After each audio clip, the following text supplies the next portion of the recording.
Right, I'd like to introduce Frank, who's going to give us a quick 15 minutes on CQTV and what you can do to make it better. Thank you. Thank you very much, Dave. Right, well, very good afternoon. My name is Frank Heritage, and I'm afraid I've got one of these newfangled M0 call signs. But fear not, I used to have a G6, which is much closer to the G8 prerequisite as I understand it for ATV, because as I see it, if you're not a G8... So... yeah, I don't go back as far as a stroke T for G6. Anyway, I am a professional graphic designer. Although I've had an interest in amateur radio for 30 years, I don't have a huge interest in ATV, shock horror. However, as a graphic designer, my real interest is in visual. So radio, yeah, you know, it's okay. But obviously ATV, slow scan television, things like that are a real forte. So a little while ago, you were looking for a new editor, and I thought, oh, that'd be a really interesting, challenge. People have said to me, well, you're a professional designer. And I ran my own graphic studio for 10 years. I've been a freelance designer for the last 12 years. Why would you want to voluntarily edit a magazine? That's like a busman's holiday. Well, it isn't, because most of my work these days is design for web, design online, and it's just same fonts, same stuff, it's fixed. Real pain in the neck. Something like CQTV is designed for print, and there's a big difference there, and this is what I'm traditionally trained as, is a design for print designer. Excuse me. So CQTV, it's published 4 times a year. We try to get it out towards the end of the month for September. Should be one out in a couple of weeks, hopefully. End of December, end of March, and the end of June. It's a little bit flexible though, because if I haven't got the articles in, then I have trouble getting it all together in time, and work gets in the way and one or two other things. As I said, my interest is in design, not in ATV. So the actual physical content of it, what's in there, is I'm learning a lot about ATV, and it's absolutely brilliant. I'm more concerned about how it looks on the page. If it looks right on the page, the information will come across, hopefully. Anyway, it's printed 4 times a year. It averages somewhere between 36 and 52 pages, depending on what I can persuade Noel and Brian to let me print. But because it's printed traditionally 4-colour litho, we've got to work in round numbers of 4, because there are 4 pages to view on a piece of printed paper. You can't print 3 sides of a piece of paper, I've discovered. We did try to get the printer to do it. He wasn't too impressed. So you're looking at multiples of 4 pages. So that's the constraints that we have to work to when you're trying to fill the document. 4-colour litho throughout, except if you look very carefully at the printed version, you'll find there are actually only 8 pages of colour inside, and the rest is black and white. And unfortunately, this is a cost constraint, because colour costs, but I like to get a bit of colour in there. Black and white throughout wouldn't make for a very exciting magazine these days, so there are 8 pages of colour.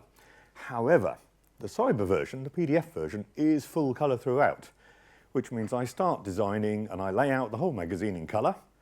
I then have to go back through after we've produced the PDF version and knock out all the colour photographs and put black and white ones back in. So it takes me about an extra 3 to 4 hours going back through the magazine to redesign it. But that's something I'm quite happy to live with, to be honest. Unless I can persuade Brian to let me print full colour throughout, which would be fantastic. He's a very good treasurer. He's a very good treasurer. Okay, so how does CQTV come about? And what formats can we take? I'll take any format you're happy to give me an article in, please, except publisher. Microsoft, in their infinite wisdom, have made a program that only works on Windows. I only work on an Apple Mac, and cannot be opened by any other application. You can't take a publisher file and open it in Open Publisher or a free version of it. It doesn't exist. So please don't send me anything in Publisher. But PDF, OpenOffice, Word, text, back of a fag packet, I really don't mind. One thing I would ask, please, is if you've got photographs in it, can you send them to me as separate JPEGs and not necessarily in the Word document. That said, as I said, I'm not very technical. So please reference your photographs in your text, because I do have one or two articles that appear quite regularly where I'm trying to guess the place that the photograph goes. So if occasionally the photograph doesn't seem to make sense for the text, it's either that I've moved it around the page to make it look better on the page, or I've completely misunderstood the article and put the photo in the wrong place. What I try to do is, if anybody sends something to me, I'll lay the pages out and then send you back a proof that I'd like you to read, make sure I've got it right. Because for me, getting the content in CQTV 100% accurate, no typos, no errors, photos in the right place, that to me is critically important. I'm very precious about CQTV. I want it to look the best it can. So as I said, please reference your photos. So I receive the Word document, I receive the photographs. It then goes into a rather formidable looking program called InDesign. This is one of Adobe's main programs. It's a page layout program. The first issue took me probably a month and a half to design because you were working out the layout for every page. Once you've then got that layout done, what we have is a template file that has all the guides for the page, for the header, for where the photograph goes, for the author, and a series of style sheets. So each of those are style sheets, things like the body text, the header, the author, the captions for the photos, everything's in the style sheet. And you highlight the text, you hit a command key, and it styles the whole paragraph up, and I can do a whole page in a matter of moments. Then it's in the detail, and you go back into it and you tweak everything. I make sure there isn't a word sitting on the end of a line, no rivers of white space running through the page and things like that. But to actually lay out the page, it's actually now quite quick and easy.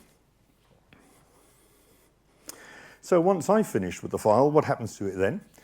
As I said, it gets made into a PDF, which goes out on the Cyber one. About 3/4 of our members take the Cyber copy. About 1/4 take the printed copy. That equates to about 300 printed copies every time we do one. This then goes down the road to my local printer. He puts it on a B2 Heidelberg, something like this. 4-colour unit, so each of the units that you see there on the press has a colour on it. Cyan, magenta, yellow and black. The paper comes in this end on a pallet, goes through at a rate of about 6,000 sheets an hour, and that's 4 pages to view. So you've got 2 pages making up an A3, there's another 2 above it. This is a B2 press, A2 piece of paper or B2 piece of paper. So 4 pages get printed in one go at a rate of 6,000 an hour. So as I said, we print 300 copies. I'll demonstrate the printer when he starts the machine. Go, I'll just have a quick coffee, quick stop. And it's gone through like that. Okay, it's incredibly fast. I went down and spoke to them and I said, well, you know, what's it like for you to do this? And he said, we use more sheets in the make ready than we actually use printing the document. So in order to get the colour up on each page to the right density, they use more paper doing that than they do in printing the magazine. But they're really pleased because it's the kind of job they really like. It's quick, it's easy, not a problem to them. So the paper comes off this. It's then stacked and dried overnight while the other pages are done. Obviously, you've only got 4 to view. If you've got 36 pages, that's a couple of runs through the machine. They then collate them, fold them, 2-wire stitch in the side, and trim them. And that's then ready to go. Typically, it takes them 2 days to do CQTV from start to finish. So it's a relatively quick process. For those that are interested in the printing process, you used to have to take your file and make big film plates, big films, one for each colour of all the pages all laid up. Those would then be made into plates, the plates put on the press would then be run. Nowadays, you send them a digital file, they press print and it comes out on a metal plate. They've done away with all the film work. The plates go straight on the machine. In some case, they're auto-fed. The plates are auto-fed in. So it'll have a stack of plates for each of the colours. It'll feed the first one in. It'll count typically 500 sheets through probably to allow for wastage. the plate is automatically chucked out, the next one is dragged in, and it runs straight through. So they don't even stop the press between the different parts of the pages. Biggest problem they've got is printing the back, because they have to wait for it to dry long enough to be able to turn the paper over and run it through a second time to do the second side. But it's an interesting process to watch it happen, and it's very interesting when it chucks the plates out and pulls the next one in. Very, very quick process. One of the interesting parts of CQTV is the cover, and this is treated slightly differently. It's a thicker paper than the main pages, slightly heavier, stock, printed full colour on both sides, so there's always a full colour advert on the back and on the inside front. But we also laminate, we gloss laminate the cover to give it a little bit of substance, so that you've got a little bit of something there. And where possible, we'll have a special on it. So for the 250th edition, we did a foil block on it. Oh yes, extra cost, I'm afraid, sorry about that. But it's just the little things like that that just make it stand out. For other clients, I've done embossing on it, I've done holographic blocks, all sorts of things are possible, just depending on what you need for the magazine. The cover is also probably the hardest part of my job, because you've got to try and find a good visual image that's going to say this is the BATC magazine and this is an image for this issue. So if you have any photographs of your station, aerials, active, anything at all that you think would make a good cover photo, please send it through, because I have very few photos that I can use. Fed up with white Land Rovers? Well, you know, white Land Rovers are good, but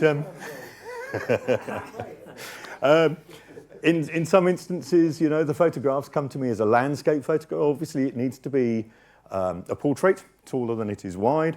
It needs to be quite high resolution, please, because this is an A4 photograph. So you're typically looking at a minimum of 5 megabyte data for an A4 photograph. But as you'll see from some, the photographs are actually extended. So that photograph actually stopped there, and I've digitally enhanced it. This one, I think also, there's a bit of blue on the top. And the one at the top, definitely, I've extended the sky. You send me the photograph, I can work with it. Anything's possible with Photoshop. And obviously, we'll put multiple photos on the cover if it requires it. So it's interesting, it's a challenge, but I do need the raw material, please. If you've got any photographs relating to ATV, send them in. They go into a big pot that sits on the server.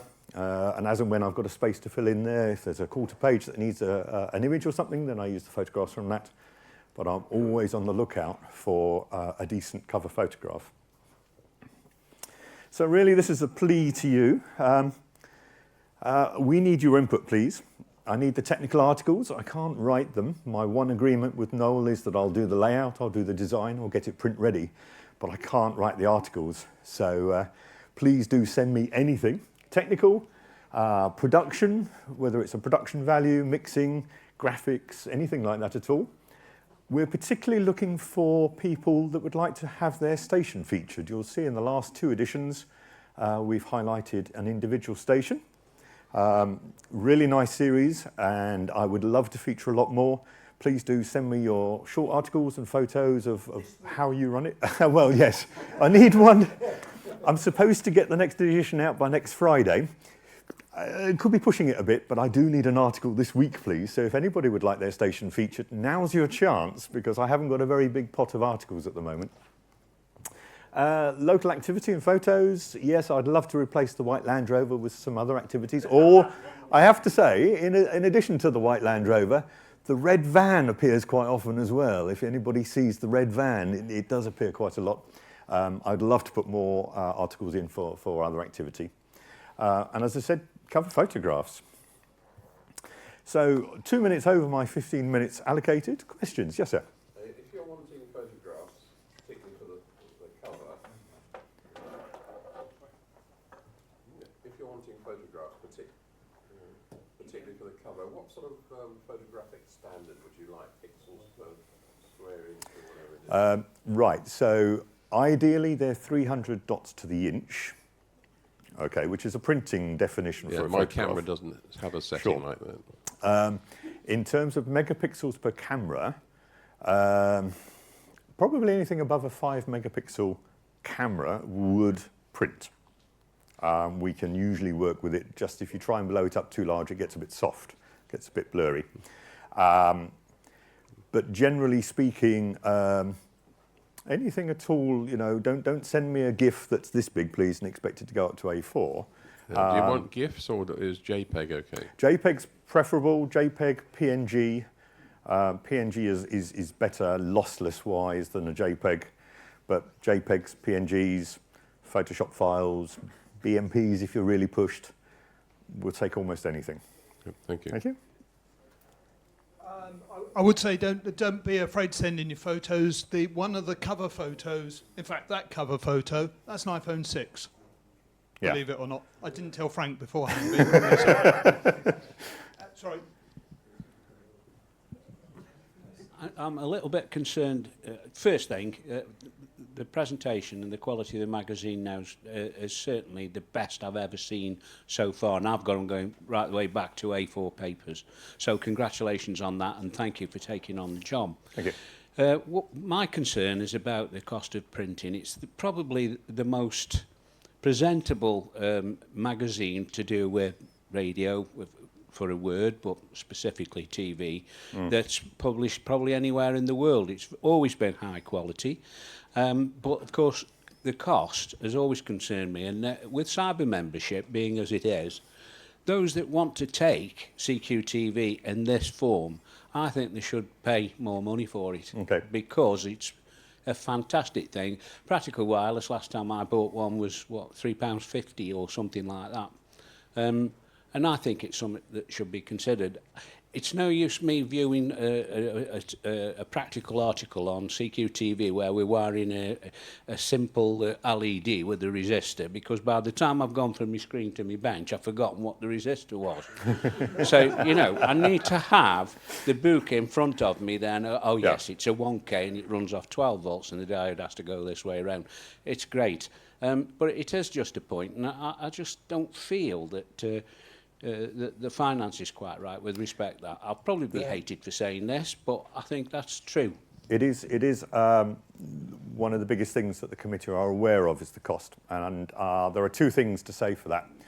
It's not the cost of printing it, it's the cost of posting it. And especially with our overseas members, I mean, the UK cost of postage is high enough as it is. The guys in Australia, you know, blimey, I could cut the trees down and ship the tree out there cheaper than I can send it to Australia. It really is expensive. The other cost factor per issue, if you like, per magazine, is the fact that we're only printing 300. We could print 1,000 of these magazines for almost the same cost, maybe 25 quid more. But because it runs through that press so fast, the time, the cost is in the setup of the machine, in getting it ready. You know, that extra half a ton of paper is neither here nor there. So I do appreciate the cost. Unfortunately, there's no other way of delivering it, but it's something that we're very aware of and something certainly we're working at, and that, I'm afraid, is why you have only 8 pages of colour inside. And it's something the committee keep under constant review, and it's a difficult balance to strike. That's the problem. Any more before we move on? Okay. Well, thank you very much, Frank. Thank you. Thank you for that good presentation.